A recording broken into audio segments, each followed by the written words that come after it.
तो देखिए पश्चिम बंगाल में क्या स्थिति बनी हुई है, रिपोर्ट के जरिए हम आपको बार बार दिखा रहे हैं।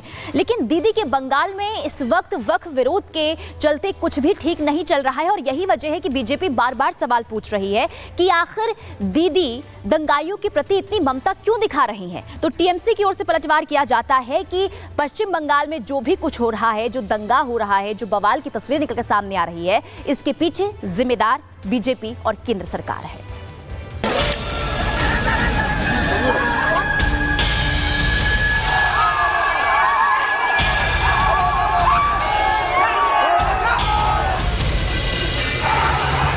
सड़क से लेकर दुकान,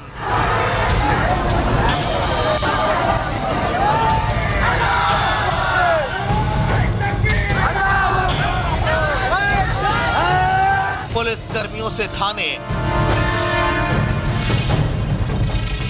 वक्फ के नाम पर बंगाल में कट्टरपंथियों के उकसावे में आकर भीड़ तंत्र बेकाबू है। ममता सरकार की पुलिस हालात को काबू करने की बजाय वहां से भाग खड़ी होती है और दीदी लोगों से शांति बरतने की अपील कर रही है। साथ ही आरोप केंद्र की सरकार पर मढ़ रही है। सोशल मीडिया पर किए गए पोस्ट में ममता ने साफ लिखा है कि पश्चिम बंगाल सरकार वक्फ कानून का समर्थन नहीं करती है और वो इसे राज्य में लागू नहीं करेगी। इस कानून के लिए केंद्र की सरकार जिम्मेदार है। जो इसका विरोध कर रहे हैं उन्हें केंद्र की सरकार से जवाब मांगना होगा। इधर दीदी के साथ उनके नेता आरोप प्रत्यारोप में जुटे हैं, जिसका जवाब बीजेपी भी दे रही है।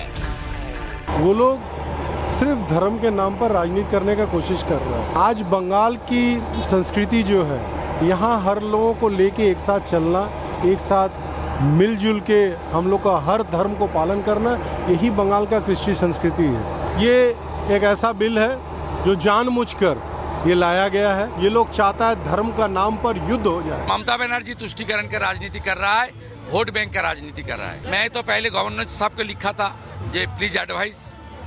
कल पत्रकार सम्मेलन में सीएम को अपील किया, ये लोग नहीं किया तो मैं क्या कर सकता हूँ।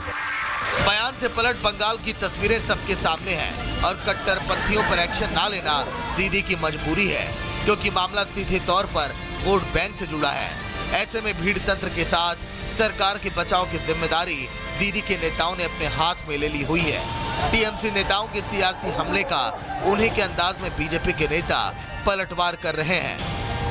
इनको हर वक्त अनप शनप बकने का आदत है और बंगाल के लोग इसे पसंद नहीं करते हैं। जब चुनाव आते हैं तो इसका सर्वनाश होता है बंगाल में वोट के जरिए। ये जो वक्फ बिल है, इसके खिलाफ हम लोग रात 3 बजे तक इसके खिलाफ जो मतदान दिया और हमारे नेत्री ममता बनर्जी ने कह दिया है कि बंगाल में वो लागू नहीं होने देगा। पश्चिम बंगाल में मुर्शिदाबाद जिला को बंगाल से अलग करने की साजिश चल रही है।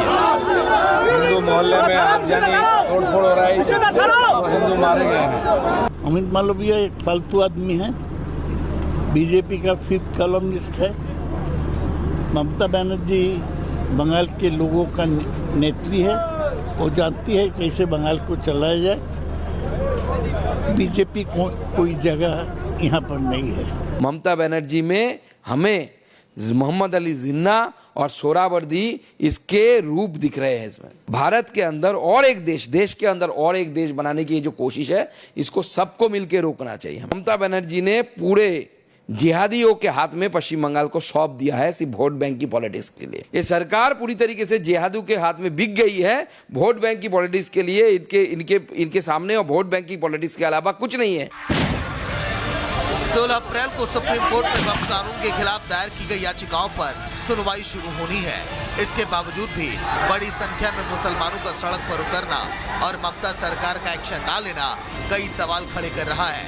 दोनों पार्टियों के अपने अपने तर्क हैं, लेकिन सच्चाई यही है कि वक्फ का विरोध बेशक देश भर में हो रहा हो, लेकिन सुलग केवल दीदी का पश्चिम बंगाल ही रहा है। Bureau report, Republic Bharat. तो पश्चिम बंगाल में स्थिति कुछ ऐसी है कि कट्टरपंथी भीड़ को उकसा रहे हैं। आगजनी की घटना जब यही सच पश्चिम बंगाल का जनता के सामने लाने का फैसला रिपब्लिक बांग्ला की टीम ने किया, रिपब्लिक भारत की टीम ने किया, तो वहां पहुंचे पत्रकारों पर किस तरीके से हमला किया गया, उन्हें किस तरीके से जनता तक सच पहुंचाने से रोका गया, आप देखिए।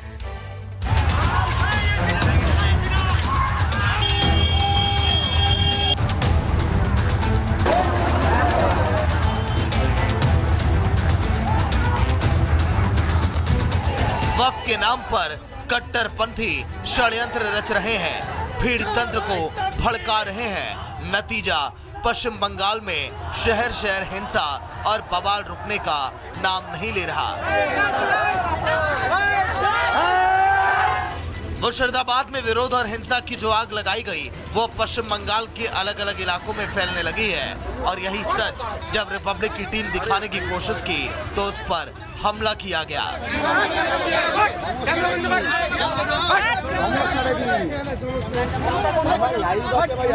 पश्चिम बंगाल के मुर्शिदाबाद में विशेष समुदाय के कट्टरपंथियों के इशारे पर न सिर्फ प्रदर्शन कर रहे हैं बल्कि पत्थरबाजी और आगजनी के साथ पुलिस वालों को निशाना बना रहे हैं और सच दिखाने पर कट्टरपंथियों ने रिपब्लिक बांग्ला के रिपोर्टर पर हमला कर दिया। ड्राइवर को भी थप्पड़ मारे, काफी दूर तक वो पीछा करते रहे। देखिए यहाँ पे अटैक हो रहा है, देखिए यहाँ पे अटैक हो रहा है और देखिए यहाँ पर पत्थरबाजी चल रहा है, पत्थर छोड़ने ये लोग पत्थर मार रहे हैं और देखिए जो हालत है ये हालत बहुत ही गंभीर है। यहाँ पे जिहादी लोगों ने कुछ जिहादी मिलकर अटैक कर रहे हैं, यहाँ पे पत्थर फेंका गया। रिपब्लिक मेरा वीडियो जर्नलिस्ट मेरस और हम लोग का जो ड्राइवर है उन पे अटैक हुआ है मुर्शिदाबाद जिला के अंदर। यहाँ पे जो हालत है वो हालत बहुत ही गंभीर होते जा रहे हैं। कट्टरपंथियों को डर लगा है, वो सच को दबाना चाहते हैं जिसमें उन्हें शह ममता सरकार का मिल रहा है, क्योंकि मुर्शिदाबाद में ये सब कुछ हो रहा है दीदी की नाक के नीचे और लगातार 4 दिनों से हो रहा है।